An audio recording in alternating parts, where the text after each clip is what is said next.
So guys, जैसा कि हमने पिछले एपिसोड में देखा कि फेरी किंग जियान शियाओ और बाकी सभी साथियों को लेने के लिए आई थी। वांग और जिन कबीले के लोगों ने स्टोन क्लेन का अपमान किया था, इसीलिए वो उन्हें सबक सिखाना चाहती थी। इसीलिए उसने दूसरी दुनिया के ट्रेजर का इस्तेमाल करके स्टोन क्लेन के पूर्वजों के प्रोजेक्शन को प्रकट कर दिया था, जिससे वांग कबीले के एल्डर काफी ज्यादा डर गए थे और अपनी गलती स्वीकार कर ली थी। शियाओ को उसके स्टोन क्लेन के एल्डर लेने के लिए आ गए थे। फिर अब हम देखते हैं कि शियाओ और उसके साथियों को उनकी फैमिली के हिसाब से अलग अलग लोकेशन पर भेज दिया गया था। शियाओ अपने स्टोन क्लेन के इलाके में आ गया था, जिसकी हालत काफी खराब थी। सभी लोग वहां काफी परेशान थे। तभी वहां इंपियल स्टोन क्लेन के चीफ होडे आते हैं। वो शियाओ से कहते हैं, लड़के तुम्हारा सरनेम शी है, जब तुम यहाँ आए तो तुमने अपना सरनेम अस्थायी रूप से क्यों नहीं बदल लिया। शियाओ कहता है, स्टोन क्लेन मेरा परिवार है और शी मेरा सरनेम है, मैं आखिर इसे क्यों बदलूं।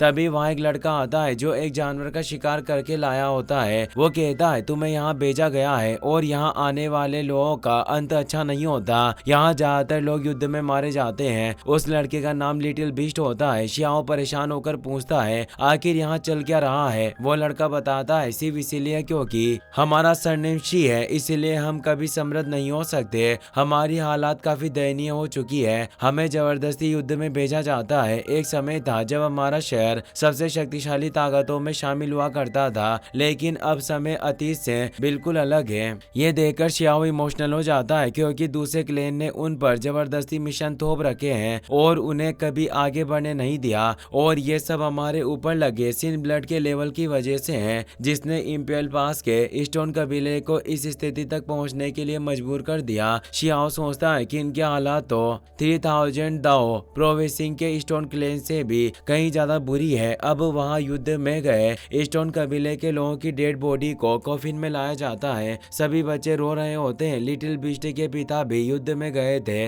इसीलिए उन्हें पुकारने लगता है, पर वो भी मारे गए थे। शियाओ को ये देखकर काफी गुस्सा आता है। वो पूछता है, आखिर इन सभी लोगों की मृत्यु कैसे हुई। होडे बताते हैं, स्वाभाविक रूप से ये सभी युद्ध में मारे गए हैं। स्टोन कबीले पर भारी पापों का बोझ है। हमारे बलवान लोगों को जबरदस्ती भर्ती करके उन्हें इंपियल पास के बाहर लड़ाई के लिए भेजा जाता है। और इस लिटिल बीस्ट के पिता हमारे कुल का आखिरी टैलेंटेड व्यक्ति था जो जिम्मेदारियां संभाल सकता था, पर वो भी चला गया। शियाओ गुस्से में कहता है, हमारी रगों में जो खून बह रहा है वो पाप का खून नहीं है, बल्कि गौरव और सम्मान का है। उसका ऑरा पूरी जगह को हिला देता है। होडे भी उसकी पावर देखकर हैरान रह जाते हैं। शियाओ उनसे पूछता है, मुझे बताइए कि हमारे पूर्वजों ने आखिर कौन सा अपराध किया था। होडे कहते हैं, तुम जरूर उस प्राचीन काल में निर्वासित की गई ब्रांच के वंशज होंगे, इसीलिए तुम्हें यहाँ भेजा गया है। रॉयल सिटीज में हर कोई जानता है कि किसी ने हमारे स्टोन कबीले के पूर्वजों को अपने लोगों को मारते हुए देखा था। हम पर अपनों को मारने के आरोप है। शियाओ कहता है, ऐसा हो ही नहीं सकता, जरूर कोई छिपी हुई परिस्थिति रही होगी। शायद हमारे पूर्वजों के पास इसे समझाने का समय नहीं था, पर वो कौन था जिसने हमारे कबीले की निंदा की।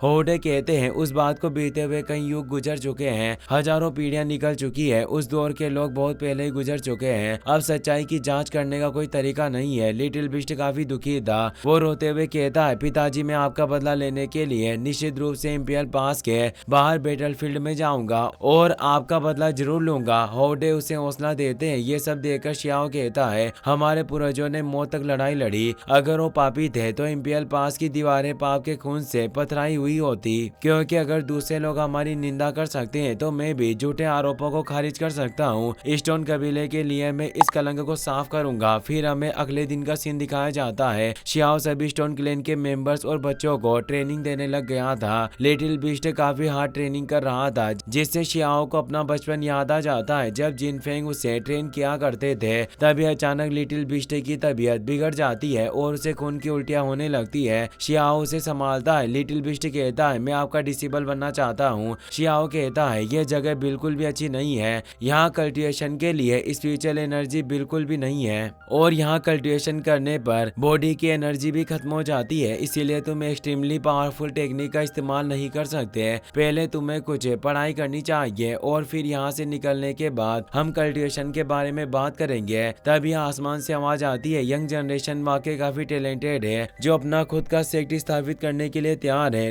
लेकिन सिन ब्लड स्टोन कबीले में किसी को भी अपना डिसेबल बनाना उचित नहीं है। यहाँ एक बिस्टे पर बैठकर एक एल्डर आया था जो सेलेस्टियल क्लेन का एल्डर होता है। उसे देखकर होडे परेशान हो जाते हैं और कहते हैं लिटिल बिस्टे और बाकी सभी बच्चों के पिता युद्ध में मारे गए हैं, इसीलिए अभी दोबारा से लोगों को युद्ध में चुनने का समय नहीं आया है। फिर आप इतनी जल्दी सैनिकों की दोबारा भर्ती क्यों कर रहे हैं? एक छोटी लड़की काफी डर जाती है और अपने पिता से रोते हुए कहती है, मैं नहीं चाहती कि आप जाएं, मैं अनाथ नहीं होना चाहती जैसे दूसरे बच्चे हो गए हैं। उसके पिता उसे समझाने की कोशिश करते हैं पर वो लड़की लगातार रोए जा रही थी। होडे हाथ जोड़कर सेलेस्टियल क्लेन के एल्डर से विनती करते हैं, युद्ध में भर्ती का समय अंतराल काफी कम है, इसीलिए आपका हमारे लोगों को चुनना उचित नहीं है। अगर आप ऐसे ही हमारे लोगों को युद्ध में ले जाते रहे तो बहुत जल्द हमारे स्टोन क्लेन का सफाया हो जाएगा और हमारा वंश मिट जाएगा। वो एल्डर उस छोटी बच्ची के पास जाता है और उसे ऊपर उठा लेता है। वो कहता है, छोटी बच्ची डरो मत, स्टोन कबीले को सेना में भर्ती करने का समय अभी नहीं आया है। ये बुजुर्ग व्यक्ति यहाँ इसीलिए आया है क्योंकि मैं विशेष रूप से यहाँ आए यंग फ्रेंड से मिलना चाहता था। कई वर्षों तक गायब रहने के बाद आखिर में तुम्हें फिर से देख पा रहा हूँ लड़के। तुमने सिर्फ 20 साल की उम्र में वर्चुअल दाव रियल में प्राप्त कर लिया है। सचमुच तुम काफी एक्स्ट्रा ऑर्डिनरी हो।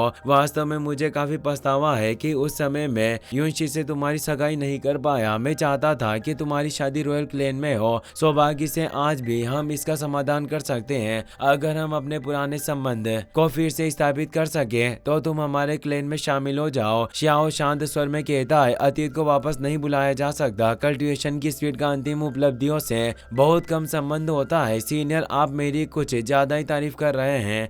ये सुनकर वो एल्डर भड़क उठता है। छोटी लड़की और बाकी सभी कबीले के लोग डर जाते हैं। एल्डर कहता है, अतीत की बातों को बुलाया जा सकता है, विशेषकर जब मैंने सुना कि हमारे सेलेस्टियल क्लेन के गार्डियन की दुखद मृत्यु हो गई और वो तुम्हारी वजह से हुई थी। उनका एक सिंग टूट गया और वो बहुत ही बुरी मौत मरे। उस घटना को याद करके आज भी मेरे दिल में चाकू चुभने जैसा दर्द होता है। श्याओ कहता है, वो गार्डियन काफी बूढ़ा हो चुका था। उसने डिवाइन सीक्रेट जानने की कोशिश में अपनी सारी जीवन शक्ति समाप्त कर दी और नष्ट हो गया। इसमें मेरी कोई गलती नहीं है, फिर भी तुम उसकी मौत को मुझसे क्यों जोड़ रहे हो? एल्डर गुस्से में कहता है, तुम उस बात को बहुत हल्के में ले रहे हो। श्याओ भी गुस्से में आ जाता है। तभी एल्डर शांत स्वर में कहता है, इस बार मैं यहाँ विदेशी दुनिया के खिलाफ चल रहे अभियान के संबंध में आया हूँ। तुम कुछ समय से इंपियल पास में हो, इसीलिए तुम्हें दूसरी दुनिया के खिलाफ लड़ना होगा। वो इंपियल पास का रिक्रूटमेंट ऑर्डर दिखाता है और कहता है, मुझे डर है कि तुम अपने इस टैलेंट के साथ युद्ध के मैदान में मारे जाओगे।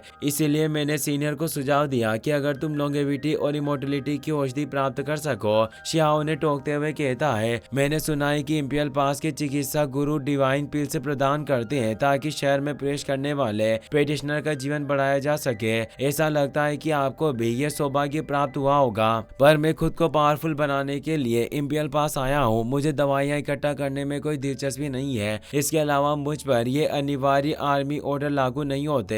मैं विदेशी दुश्मनों के खिलाफ अपनी इच्छा से लड़ सकता हूँ। एल्डर कहता है, मुझे ये बात पता नहीं थी। मुझे तो लगता है कि मेरी भर्ती प्रक्रिया के भीतर सभी लोग आते हैं। एक बार आदेश जारी हो जाने के बाद उसका पालन करना अनिवार्य है, अन्यथा तुम्हें वापस 9 हेवन 10 रियल्म में भेज दिया जाएगा। और अगर तुम लड़ने के लिए बाहर नहीं जाना चाहते तो फिर इस स्टोन क्लेन के लोगों को जाना होगा। इतना कहकर वो उस छोटी बच्ची को दूर फेंक देता है, लेकिन श्याओ से पकड़ लेता है। श्याओ ठंडे स्वर में कहता है, अगर कोई स्टोन क्लेन को निशाना बनाने की कोशिश करता है तो बाहरी दुनिया में रहने वाले सभी लोग और उनके रिश्तेदार भी मेरे विनाश से सावधान रहे। मैं बदला जरूर लूंगा। एल्डर कहता है, तुम कुछ ज्यादा ही सोच रहे हो। इंपियल पास सदियों से इसीलिए खड़ा है क्योंकि यहाँ सभी कबीले मिलकर लड़ते हैं। यही नियम है, यही कारण है कि टैलेंटेड पेटिशनर यहाँ खुद को निखारने आते हैं। इसीलिए तुम्हें भी खुद को तैयार कर लेना चाहिए। ये कहकर वो अपने बिस्तर पर बैठकर वहाँ से चला जाता है। श्याओ कहता है, मैं युद्ध में जाने के लिए तैयार हूँ। वैसे भी मैं बाहर जाना चाहता था। मैं अपने युद्ध कौशल का इस्तेमाल करूंगा और स्टोन क्लेन पर मौजूद इस पाप के धब्बे को मिटा दूंगा। वो उस ऑर्डर को फाड़ देता है और जहाँ तक स्टोन क्लेन के मरे हुए लोगों का सवाल है, उनका हिसाब भी मैं समय आने पर जरूर चुकाऊंगा। इतना कहकर वो बॉर्डर एरिया की ओर युद्ध के लिए निकल जाता है।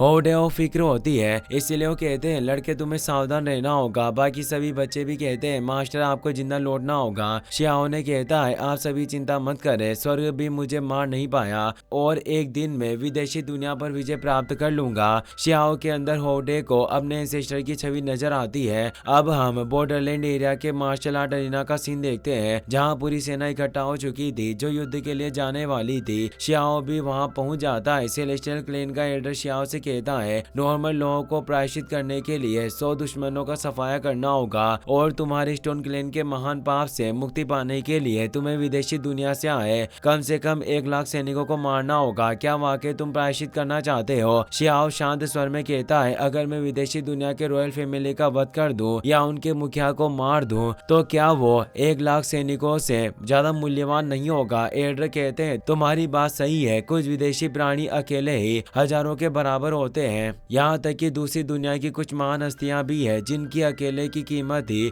1 लाख लोगों के बराबर है।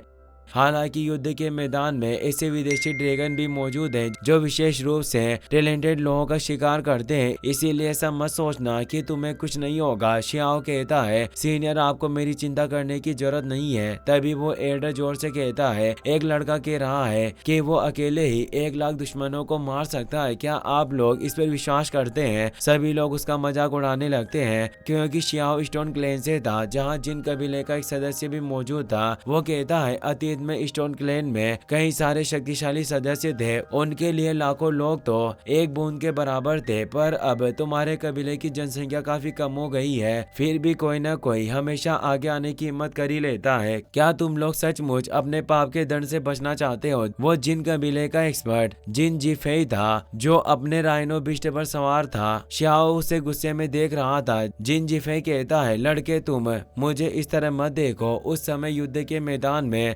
तुम्हारे स्टोन क्लेन के पूर्वजों ने हमें धोखा दिया था। कौन जाने तुम लोग फिर से युद्ध के मैदान में क्या करोगे? क्या पता तुम विदेशी दुनियाओं के लोगों पर हमला करने की बजाय हम पर ही हमला कर दो। शियाओ ठंडे स्वर में कहता है तुम केवल सेल्फ सर्विंग रियल्म के इनिशियल स्टेज में होने के बावजूद इतना घमंड कर रहे हो। क्या तुम खुद को इतना ऊंचा समझते हो कि दूसरों को हमेशा नीचे दिखाना चाहते हो? मुझे तुम जैसे लोगों को नीचे गिराने में कोई आपत्ति नहीं है। अगर मौका मिला तो मैं तुम्हें थप्पड़ मारकर जान से मार डालूंगा। जिन जिफेई तो यही चाहता था। वो सभी लोगों से कहता है आप लोगों ने देखा ना, ये जूनियर अपने से बड़ों का बिल्कुल भी सम्मान नहीं करता और बहुत ज्यादा घमंडी है। एक सीनियर होने के नाते मुझे इसे सबक सिखाना ही होगा। वो शियाओ से लड़ने के लिए तैयार हो जाता है। दोनों अपनी सोल बॉडी से फाइट करने वाले थे। शियाओ भी उससे लड़ने के लिए तैयार हो जाता है और अपना सोल स्पेस एक्टिवेट कर लेता है। ये देखकर जिन जिफेई हैरान रह जाता है। इसी के साथ ये एपिसोड यही खत्म हो जाता है। अगर आपको ये वीडियो पसंद आई हो तो इसे अपने दोस्तों के साथ शेयर करें। साथ इस वीडियो को लाइक करने के साथ साथ चैनल को सब्सक्राइब जरूर कर लें। Thanks for watching.